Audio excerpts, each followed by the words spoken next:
Arestado ang 3 lalaki matapos pagtulungan umunong bugbugin ng isa pang lalaki sa Valenzuela. Nasawi ang biktima na dati raw nakaaway ang isa sa mga suspect. Balitang hatid ni Bea Pinlac.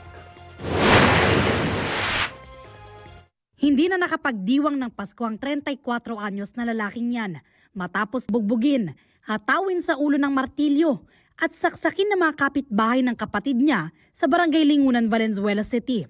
Yung ating biktima ay dumating sa bahay ng kanyang kapatid upang mag-celebrate ng Noche Buena. Maya-maya, tinawag siya ng ating mga suspect. Paglabas po niya, yung isa sa mga suspects natin ay sinuntok siya. Yung isa doon may hawak na martilyo at yung isa naman ay may hawak na kutsilyo. Sinubukan pang isugod sa ospital ang biktima pero idineklarang dead on arrival.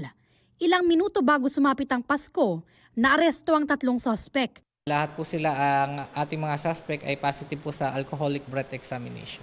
Mayroon na silang dating alitan na kung saan ang ating biktima allegedly ay sinuntok niya yung isa sa ating mga suspects.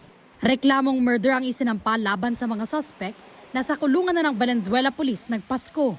Nakuha lang po yung panic bit tungkol po sa nangyari. Tumanggi silang magbigay ng pahayag. Bea Pinlac, nagbabalita para sa GMA Integrated News.